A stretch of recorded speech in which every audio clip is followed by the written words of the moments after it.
तो आइए दोस्तों, ये पहला सवाल देखते हैं। ए की कार्य क्षमता बी से 25% कम है। यदि ए किसी कार्य को 35 दिन में पूरा कर सकता है तो दोनों मिलकर उस कार्य को कितने दिनों में पूरा करेंगे, हमें बताना है दोस्तों। तो देखिए दोस्तों, इस सवाल में क्या बोला जा रहा है कि दोनों मिलकर उस कार्य को कितने दिनों में पूरा करेंगे। ठीक है, तो इन दोनों को मिलकर कौन सा कार्य करना है, जिस कार्य को ए 35 दिनों में पूरा कर लेता है। ठीक है, लेकिन ए ने 35 दिनों में कितना कार्य पूरा किया है वो हम कैसे पता लगाएंगे। तो पहले हम इनकी कार्य क्षमताओं का अनुपात निकालेंगे। ठीक है, तो देखिए यहाँ पे दो व्यक्तियों की बात हो रही है, तो पहले मैं ए और बी लिख लेता हूँ। देखिए यहाँ पे क्या बोला जा रहा है कि ए की कार्य क्षमता बी से 25% कम है। ठीक है, तो बी से कम है तो पहले बी की कार्य क्षमता को 100 मान लीजिए। ठीक है, अब इससे 25% कम है यानी 25 कम है, तो ए की कार्य क्षमता कितनी आ जाएगी, 75 आ जाएगी। ठीक है, अब इन दोनों को आपको अनुपात में लेके छोटा कर लेना है। ठीक है, तो इन दोनों को 25 से काटा जा सकता है, तो देखिए यहाँ पे 3 आ जाएगा और इसे 25 से काटेंगे तो 4 आ जाएगा। ठीक है, तो ये इनकी कार्य क्षमताओं का अनुपात आ गया, यानी कि एफिशिएंसी का अनुपात आ गया। ठीक है, ए एक दिन में 3 यूनिट कार्य करता है तो बी एक दिन में 4 यूनिट कार्य करता है। ठीक है, और यहाँ बोला जा रहा है कि ए ने किसी कार्य को 35 दिनों में पूरा कर दिया है। ठीक है, तो देखिए यहाँ पे अगर ए एक दिन में 3 यूनिट कार्य करता है, ठीक है, तो यहाँ पे मैं लिख देता हूँ एक दिन में 3 यूनिट कार्य कर रहा है ए। ठीक है, तो 35 दिन में कितने यूनिट करेगा, यहाँ पे 35 से गुणा कर दीजिए। ठीक है, तो दूसरी तरफ भी हमें 35 से गुणा करना होगा।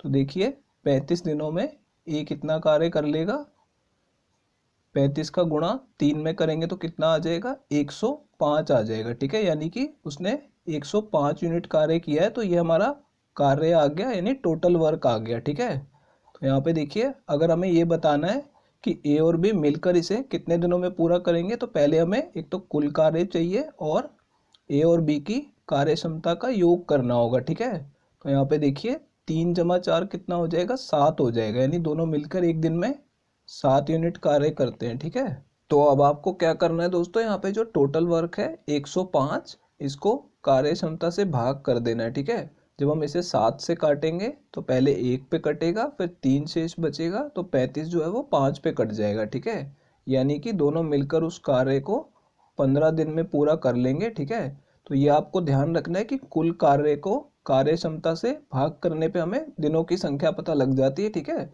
आगे भी हम इसी तरह के सवाल करेंगे। तो देखिए यहाँ पे 15 दिन, यानी कि ये चौथा ऑप्शन करेक्ट है। तो आइए दोस्तों, ये अगला सवाल देखते हैं। ए की तुलना में बी 40% अधिक कुशल है। यदि बी किसी कार्य को 30 दिन में पूरा कर सकता है तो दोनों मिलकर उस कार्य को कितने दिनों में पूरा करेंगे, हमें बताना है दोस्तों। तो देखिए दोस्तों, इस सवाल में क्या बोला जा रहा है कि दोनों मिलकर उस कार्य को कितने दिनों में पूरा करेंगे। ठीक है, सबसे पहले हमें देखना है कि इन दोनों को कौन सा कार्य करना है। ठीक है, तो देखिए यहाँ क्या बोला जा रहा है कि बी किसी कार्य को 30 दिनों में पूरा कर सकता है। ठीक है, तो जिस कार्य को बी 30 दिनों में पूरा कर सकता है, ठीक है, वही कार्य इन दोनों को मिलकर पूरा करना है। ठीक है, लेकिन हमें कैसे पता लगेगा कि बी ने 30 दिनों में कितना कार्य किया है। ठीक है, तो देखिए पहले हम टोटल वर्क निकालेंगे, यानी कुल कार्य निकालेंगे। तो देखिए यहाँ पे ए की तुलना में बी जो है वो 40% अधिक कुशल है। ठीक है, तो पहले मैं यहाँ पे इनकी कार्य कुशलता का अनुपात निकाल लूंगा। ठीक है, तो यहाँ क्या बोला जा रहा है कि ए की तुलना में जो बी है वो 40% अधिक कार्य कुशल है। ठीक है, तो ए की कार्य कुशलता को 100 मान लेते हैं। ठीक है, तो 20 से 40 अधिक कार्य कुशल होगा। ठीक है, 40% मतलब 40। तो देखिए यहाँ पे इन दोनों को हम काट लेंगे 20 से। ठीक है, तो ए की कार्य कुशलता 5 आ जाएगी और बी की 7 आ जाएगी। ठीक है, यानी कि ए एक दिन में 5 यूनिट कार्य करता है तो बी एक दिन में 7 यूनिट कार्य करता है। ठीक है, तो मैं यहाँ पे एफिशिएंसी लिख देता हूँ कि एफिशिएंसी का अनुपात हमने निकाल लिया है। तो देखिए बी किसी कार्य को 30 दिनों में पूरा कर सकता है। ठीक है, तो बी एक दिन में तो 7 यूनिट का कार्य कर लेता है। ठीक है, तो यहाँ देखिए एक दिन में जो है बी 7 यूनिट कार्य करता है। ठीक है, तो उसने 30 दिन में कितना कार्य किया होगा, दोनों तरफ 30 से गुणा कर दीजिए। ठीक है, आपको पता लग जाएगा कि उसने कितना कार्य किया है। तो यहाँ पे देखिए 30 दिन में उसने 210 यूनिट कार्य किया है। ठीक है, 7 या 21 हो गया, तो 210 यूनिट कार्य है हमारा कुल कार्य। ठीक है, तो हमारा टोटल वर्क आ गया है 210, जो कि दोनों को मिलकर करना है। ठीक है, तो देखिए यहाँ पे इसे निकालने के लिए एक तो हमें कुल कार्य चाहिए होता है, ठीक है, और दोनों मिलकर कर रहे हैं तो ए जमा बी यानी दोनों की कार्य कुशलता हमें पता होनी चाहिए, ठीक है। तो दोनों मिलके कार्य करेंगे तो कितना कार्य करेंगे, 5 + 7 यानी 12 यूनिट कार्य करेंगे एक दिन में, ठीक है। अब हम क्या करेंगे, कुल कार्य को इनकी कार्य क्षमता से भाग कर देंगे, ठीक है। तो 210 को 12 से भाग कर दीजिए, ठीक है। तो पहले 3 से काट लेते हैं, ठीक है। तो कितना आ जाएगा, ये 70 आ जाएगा और नीचे 4 आ जाएगा 3 से काटेंगे तो, ठीक है। अब इसे 2 से काट लीजिए तो ऊपर 35 आएगा और नीचे 2 बचेगा, ठीक है। तो कितना आ गया, 35/2, ठीक है। जब आप 35 को 2 से भाग करेंगे तो कितना आ जाएगा, 17 सही 1/2 दिन का समय लगेगा दोनों को मिलकर उस कार्य को पूरा करने में। तो ये चौथा ऑप्शन करेक्ट है दोस्तों। तो आइए दोस्तों ये अगला सवाल देखते हैं। बी की कार्य क्षमता ए से 20% कम है। यदि बी किसी कार्य को पूरा करने में ए से 9 दिनों का अधिक समय लेता है तो दोनों मिलकर उस कार्य को कितने दिनों में पूरा करेंगे, ये हमें बताना है दोस्तों। तो देखिए दोस्तों, ये जो सवाल है ये पिछले दोनों सवालों से थोड़ा अलग है। ऐसा मैं क्यों बोल रहा हूँ, देखिए यहाँ क्या बोला जा रहा है कि किसी कार्य को पूरा करने में बी जो है वो ए की तुलना में 9 दिन का अधिक समय लेता है, यानी कि ना तो हमें बी के कार्य पूरा करने के दिनों की संख्या बताई है, ना ए के कार्य पूरा करने के दिनों की संख्या। बस इतना बताया गया है कि जो बी है वो ए की तुलना में अधिक समय ले रहा है, ठीक है। तो अब तक हम क्या कर रहे थे, हम कार्य क्षमता का अनुपात निकाल रहे थे, ठीक है। लेकिन अब हमें समय का भी अनुपात निकालना होगा, ठीक है। तो देखिए मैं आपको सिखा देता हूँ कैसे निकालते हैं इसे। पहले देखिए क्या बोला जा रहा है कि बी की कार्य क्षमता ए से 20% कम है, ठीक है। तो पहले मैं यहाँ पे ए और बी लिख लूंगा, ठीक है। देखिए यहाँ पे क्या बोला जा रहा है, बी की कार्य क्षमता ए से 20% कम है। तो यदि ए की कार्य क्षमता 100 है तो बी की 20% कम है यानी 20 कम है यानी 80 है, ठीक है। तो अब इन दोनों को काट लेंगे, ठीक है। तो कार्य क्षमता का अनुपात आ जाएगा, देखिए यहाँ पे इसको 20 से काटेंगे तो 5 और इसको 20 से काटेंगे तो 4 आ जाएगा, ठीक है। तो ये हमने एफिशिएंसी का अनुपात निकाल लिया यानी कार्य क्षमता का, ठीक है। अब समय का अनुपात देखिए कैसे निकलेगा, टाइम का, इसको आपको उल्टा करके लिख देना है, ठीक है। 5/4 का उल्टा क्या होगा, 4/5 आ जाएगा, ठीक है। ये आप ध्यान रखिएगा कि जब हम एफिशिएंसी के अनुपात को उल्टा कर देते हैं तो वो समय का अनुपात बन जाता है, ठीक है। तो देखिए यहाँ पे ए यदि 4 यूनिट का समय ले रहा है तो बी उसकी तुलना में 5 यूनिट का समय ले रहा है, यानी कि ए जो है कम समय ले रहा है और बी अधिक समय ले रहा है, ठीक है। तो कितना अधिक समय ले रहा है, 1 यूनिट का अधिक समय ले रहा है, ठीक है। क्योंकि यहाँ पे ये 4 का समय ले रहा है तो ये 5 का समय ले रहा है, ठीक है। तो यानी मैं लिख दूंगा यहाँ पे कि 1 का समय अधिक ले रहा है, ठीक है। जो बी है वो 1 यूनिट का समय अधिक ले रहा है, लेकिन यहाँ पे क्या बोला जा रहा है कि 9 दिन का अधिक समय लेता है, ठीक है। तो मैं यहाँ पे क्या करूँगा, 1 यूनिट को यहाँ पे लाइन खींच लेता हूँ मैं, ठीक है। 1 यूनिट अधिक समय लेता है और यहाँ पे 1 यूनिट 9 दिन के बराबर है, ठीक है। अब देखिए यहाँ पे इससे हमें क्या फ़ायदा मिलेगा, हम यहाँ पे ए और बी के कार्य पूरा करने के दिनों की संख्या निकाल सकते हैं, ठीक है। तो ए जो है वो कार्य को 4 यूनिट के समय में पूरा कर लेता है, ठीक है। तो यहाँ पे 4 यूनिट का समय हम निकाल सकते हैं 4 से गुणा करके। तो अगर हम 9 को 4 से गुणा करेंगे तो कितना आ जाएगा, 36 दिन आ जाएगा, ठीक है। यानी कि ए के कार्य करने के दिनों की संख्या कितनी आ गई है, यहाँ पे ऊपर लिख देता हूँ मैं कि ये 36 दिन में कार्य को पूरा कर देता है, ठीक है। और बी कितना समय ले रहा है, 5 यूनिट का, ठीक है। तो अब क्या करेंगे, इन दोनों को 5 से गुणा करके देख लेंगे। तो इसको 5 से गुणा करेंगे तो 5 यूनिट और इसको 5 से गुणा करेंगे तो 9×5 45 हो जाएगा, ठीक है। तो यानी बी उस कार्य को कितने दिन में पूरा करेगा, 45 दिन में। तो मैं यहाँ पे ऊपर 45 लिख देता हूँ, ठीक है। तो देखिए यहाँ पे अब बोला जा रहा है कि दोनों मिलकर उस कार्य को कितने दिन में पूरा करेंगे, ठीक है। तो यहाँ पे देखिए ए और बी का मैंने ऊपर वैल्यू लिखी हुई है 36 और 45। तो मैं यहाँ पे नीचे लिख लूँगा 36 और यहाँ पे 45 लिख लूँगा, ठीक है। अब हमें क्या करना है, इन दोनों का एलसीएम ले लेना है, ठीक है। तो एलसीएम लेने के लिए क्या करेंगे दोस्तों, देखिए यहाँ पे 36 का और 45 का हमें एलसीएम लेना है, ठीक है। तो दोनों 9 से कट रहे हैं तो किसी भी एक को 9 से काट दूंगा मैं, ठीक है। तो इसको काटूंगा तो कितना आएगा, 5 आ जाएगा, ठीक है। तो 36 पंजे कितना हो जाएगा, 180। तो यानी इन दोनों का एलसीएम आ गया 180, यानी कि हमें कुल कार्य पता लग गया, टोटल वर्क की कुल कार्य 180 है। और ए की कार्य क्षमता कितनी है, 36 पंजे 180 होता है तो 5 इसकी कार्य क्षमता है, ठीक है। और यहाँ पे देखिए 45 चौका होता है 180, तो यानी 4 इसकी कार्य क्षमता है। ठीक है, तो यहाँ पे दोनों मिलकर कार्य को करेंगे तो कितना आ जाएगा, ए जमा बी, यानी कि 5 और 4 को जमा करेंगे तो 9 यूनिट। ठीक है, कुल कार्य कितना है 180 और इसकी कार्य क्षमता है 9, तो इसको 180 को 9 से भाग करके देख लेंगे। ठीक है, तो 9 से इसे काटेंगे तो कितने पे कटेगा, ये 20 पे कट जाएगा। ठीक है, यानी दोनों मिलकर उस कार्य को 20 दिन में पूरा कर लेंगे। तो ये हमारा इस सवाल का आंसर होगा दोस्तों, ये दूसरा ऑप्शन करेक्ट है। तो आइए दोस्तों ये अगला सवाल देखते हैं। ए और बी मिलकर किसी कार्य को 24 दिन में पूरा कर सकते हैं। यदि बी ए से 3 गुना कार्यकुशल है तो बी अकेला उस कार्य को कितने दिनों में पूरा करेगा, यह हमें बताना है दोस्तों।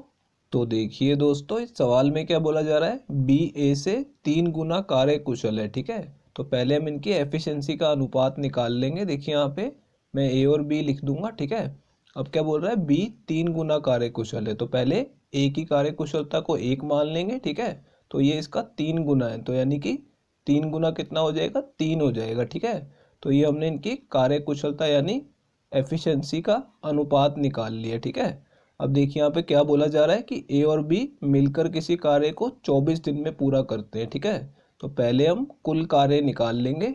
तो देखिए यहाँ पे अगर ये मिलकर कार्य करते हैं तो एक दिन में कितना कार्य करते हैं, 3 जमा 1 यानी 4 यूनिट कार्य करते हैं एक दिन में। ठीक है, तो मैं यहाँ पे लिख लूँगा कि एक दिन में दोनों मिलकर 4 यूनिट कार्य करते हैं। ठीक है, और 24 दिन में कार्य पूरा हो जाता है। ठीक है, तो यहाँ पे देखिए इसको 24 दिन बनाने के लिए 24 से दोनों तरफ गुणा कर दूंगा। ठीक है, तो देखिए 24 दिन में इन्होंने कितना कार्य किया होगा, यहाँ पे इस तरफ देखिए 24 चौक 96 आ जाएगा। ठीक है, तो यानी कि 96 यूनिट कार्य इन्होंने किया है, तो ये हमारा कुल कार्य आ गया। ठीक है, टोटल वर्क जो बी को अकेले करना है। ठीक है, तो यानी 96 यूनिट कार्य बी को करना है और बी की कार्य क्षमता कितनी है, 3 है। ठीक है, तो मैं इसके नीचे लिख दूंगा कि बी की कार्य क्षमता 3 है। ठीक है, तो अब हम क्या करेंगे दोस्तों, ये कुल कार्य को इसकी कार्य क्षमता से भाग कर देंगे। ठीक है, तो 96 को 3 से भाग कर देंगे। ठीक है, तो देखिए यहाँ पे 3 से काटेंगे तो 9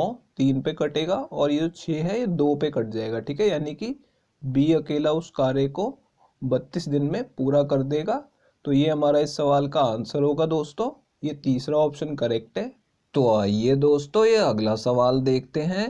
ए की कार्य कुशलता बी से दोगुनी है और सी से तिगुनी है। यदि तीनों मिलकर किसी कार्य को 12 दिन में समाप्त कर सकते हैं तो बी अकेला उस कार्य को कितने दिनों में समाप्त करेगा, यह हमें बताना है दोस्तों। तो देखिए दोस्तों इस सवाल में क्या बोला जा रहा है कि ए की कार्य कुशलता बी से दोगुनी है। ठीक है, और सी से तिगुनी है। सी से तिगुनी किसकी है, ए की कार्य कुशलता की ही बात हो रही है। ठीक है, ये आपको ध्यान रखना है कि ए की कार्य कुशलता बी से दोगुनी है और सी की तुलना में तिगुनी है।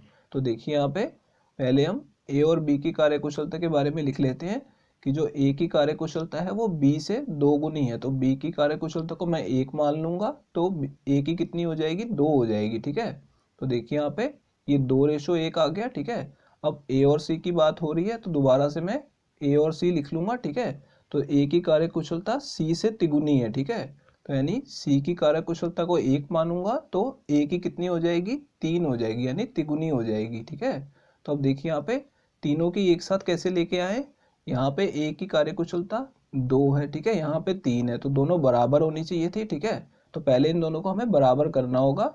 इसका गुणा 3 के साथ कर दीजिए क्योंकि यहाँ पे 3 लिखा हुआ है। ठीक है, और इसका गुणा 2 के साथ कर दीजिए। ठीक है, यानी दोनों का आपस में गुणा कर दिया तो दोनों की कार्य कुशलता क्या होगी, यहाँ पे दोनों जगह 6 आ जाएगी। ठीक है, तो देखिए यहाँ पे पहले हमने ए को बराबर कर लिया, तो अब देखिए यहाँ पे 3 से गुणा किया गया। ठीक है, तो यहाँ पे भी 3 से गुणा करना है, यहाँ 2 से गुणा किया है तो इसे भी 2 से गुणा करना है। ठीक है, ये जरूरी है। तो देखिए यहाँ पे सी की कार्य कुशलता 2 है और बी की कार्य कुशलता कितनी हो जाएगी, 3 हो जाएगी। ठीक है, तो यहाँ पे हम तीनों की एक साथ लिख लेंगे, ए बी और सी की। ठीक है, इस तरीके से पहले आपको बराबर कर लेनी है। ठीक है, तो ए की कितनी हो गई 6 और बी की कितनी है 3 और सी की 2 है। ठीक है, इस तरीके से पहले इस सवाल में तीनों की कार्य कुशलता का अनुपात निकालना होगा एफिशिएंसी का। ठीक है, अब हमने यहाँ तक निकाल लिया। अब क्या बोल रहा है कि यदि तीनों मिलकर किसी कार्य को 12 दिन में समाप्त कर सकते हैं। ठीक है, तो देखिए यहाँ पे तीनों मिलके कर रहे हैं, तो पहले इनकी कार्य कुशलताओं को जमा कर लेते हैं। तो कितना आ जाएगा, 11 आ जाएगा। ठीक है, 6 और 3 9 और 2 11। ठीक है, तो यानी तीनों मिलकर एक दिन में 11 यूनिट कार्य करते हैं। ठीक है, तो देखिए यहाँ पे लिख देता हूँ मैं, एक दिन में कितना कार्य कर रहे हैं, 11 यूनिट कार्य कर रहे हैं। ठीक है, तो 12 दिन में कार्य को समाप्त कर लेते हैं। तो 12 दिन में कितना कार्य किया होगा, दोनों तरफ 12 से गुणा कर देंगे तो कितना आ जाएगा, 132 आ जाएगा। ठीक है, 12 को जब आप 11 से गुणा करेंगे तो कितना आता है, 132। ठीक है, तो यानी ये क्या आ गया, हमारा टोटल वर्क आ गया, कुल कार्य। ठीक है, अब बोल रहे हैं कि बी अकेला उस कार्य को कितने दिनों में पूरा करेगा। ठीक है, तो बी को ये वाला कार्य करना है। ठीक है, तो हमें बी की जो है एफिशिएंसी देखनी होगी कितनी है। ठीक है, तो बी की एफिशिएंसी कितनी है, 3 है। ठीक है, यहाँ पे मैं 3 लिख दूंगा। अब हम क्या करेंगे, जैसे हम पहले करते आ रहे, कुल कार्य को इसकी कार्य कुशलता से भाग कर देंगे। ठीक है, तो देखिए यहाँ पे 3 से काटूंगा तो पहले 4 पे कटेगा और फिर 12 हो जाएगा, फिर से 4 पे कट जाएगा। ठीक है, तो यानी कितना आ गया, 44 आ गया। यानी कि 44 दिन में वो कार्य अकेला पूरा कर देगा। ठीक है, तो देखिए दोस्तों, ये पहला ऑप्शन करेक्ट है। तो आइए दोस्तों, ये अगला सवाल देखते हैं। ए की कार्य क्षमता बी से 20% अधिक है और बी की कार्य क्षमता सी से 25% अधिक है। यदि बी किसी कार्य को 48 दिन में पूरा कर सकता है तो तीनों मिलकर उस कार्य को कितने दिनों में पूरा करेंगे, हमें बताना है दोस्तों। तो देखिए दोस्तों, इस सवाल में क्या बोला जा रहा है कि ए की कार्य क्षमता बी से 20% अधिक है और बी की कार्य क्षमता सी से 25% अधिक है। ठीक है, तो पहले हम तीनों की कार्य क्षमता का अनुपात निकाल लेंगे। पहले यहाँ पे ए और बी की बात की जा रही है। ठीक है, क्या बोला जा रहा है, ए की कार्य क्षमता बी से 25% अधिक है। ठीक है, तो पहले बी की कार्य क्षमता को 100 मान लेते हैं। ठीक है, तो इसकी 20% अधिक है यानी 120 है। ठीक है, अब दोनों को काट लेंगे 20 से तो कितना आ जाएगा, यहाँ पे 6 आ जाएगा और यहाँ पे 5 काटेंगे 20 से तो 5 आ जाएगा। ठीक है, तो ये ए और बी की निकाल ली। अब क्या बोला जा रहा है कि बी की कार्य क्षमता सी से 25% अधिक है। ठीक है, तो यहाँ पे बी और सी की बात हो रही है। तो देखिए क्या बोला जा रहा है, बी की कार्य क्षमता सी से अधिक है। ठीक है, तो सी की 100 मान लेंगे। ठीक है, तो कितनी अधिक है, 25 अधिक है, यानी कि इसकी 125 है। ठीक है, सी की तुलना में। तो अब देखिए इन दोनों को 25 से काटा जा सकता है। ठीक है, तो इसे 25 से काटेंगे तो कितना आएगा, 5 आ जाएगा। इसे 25 से काटेंगे तो 4 आ जाएगा। ठीक है, तो यानी ये दोनों की कार्य क्षमता आ गई है। ठीक है, अब देखिए यहाँ पे बी की यहाँ पे भी 5 है और यहाँ पे भी 5 है। ठीक है, तो हमें इसे बराबर करने की जरूरत नहीं है, पहले से ही बराबर है। ठीक है, तो हम सीधा लिख सकते हैं कि ए बी और सी की जो कार्य क्षमता है वो कितनी है, ए की तो 6 है। ठीक है, बी की देखिए दोनों जगह 5 है तो यहाँ पे नीचे 5 लिख देंगे और सी की 4 है। ठीक है, तो ये इनकी कार्य क्षमताओं का अनुपात आ गया, यानी कि एफिशिएंसी का अनुपात आ गया। ठीक है, तो देखिए यहाँ पे क्या बोला जा रहा है कि यदि बी किसी कार्य को 48 दिन में पूरा कर सकता है। ठीक है, तो तीनों मिलकर उस कार्य को कितने दिन में करेंगे। तो पहले देखेंगे कि बी ने 48 दिन में कितना कार्य किया है। बी जो है एक दिन में 5 यूनिट कार्य करता है। ठीक है, तो एक दिन में कितना करेगा, 5 यूनिट। ठीक है, तो 48 दिन में कितना करेगा, दोनों तरफ 48 से गुणा कर देंगे। ठीक है, तो देखिए यहाँ पे 48 को जब 5 से गुणा करेंगे तो कितना आ जाएगा, 240 आ जाएगा। ठीक है, तो यानी ये कार्य बी ने किया है, तो यानी कि ये टोटल वर्क है। ठीक है, तो यही वाला कार्य तीनों को मिलकर करना है। ठीक है, तो हमारे पास टोटल वर्क तो आ गया, कुल कार्य। ठीक है, अब तीनों की कार्य क्षमता का योग निकाल लेंगे क्योंकि तीनों को मिलके करना है। तो ए जमा बी जमा सी कितना हो जाएगा, देखिए यहाँ पे 6 और 5 11 और 4 15 हो जाएगा। ठीक है, यानी कि कार्य क्षमता तीनों की 15 है। ठीक है, कुल कार्य 240 है, तो 240 को 15 से भाग कर देंगे। ठीक है, तो देखिए यहाँ पे पहले मैं दोनों को 3 से काट दूंगा। ठीक है, तो कितना आ जाएगा, ऊपर 80 आ जाएगा और नीचे 5 आ जाएगा। ठीक है, अब देखिए 16 पंजे 80 होता है तो 5 से काटेंगे तो ये 16 पे कट जाएगा। ठीक है, तो यानी कि तीनों मिलकर जब कार्य करेंगे तो 16 दिन में वो कार्य पूरा हो जाएगा। तो ये दूसरा ऑप्शन करेक्ट है दोस्तों अगर ये वीडियो आपको पसंद आई हो तो इसे लाइक कर दीजिए और दोस्तों अगर आप लोग चैनल पे नए हैं तो चैनल को सब्सक्राइब जरूर कर लीजिएगा और दोस्तों नोटिफिकेशन बेल को दबाना बिल्कुल मत भूलिएगा। तो दोस्तों इस वीडियो को यहीं ख़त्म करेंगे, आपसे मिलते हैं अब अगली वीडियो में।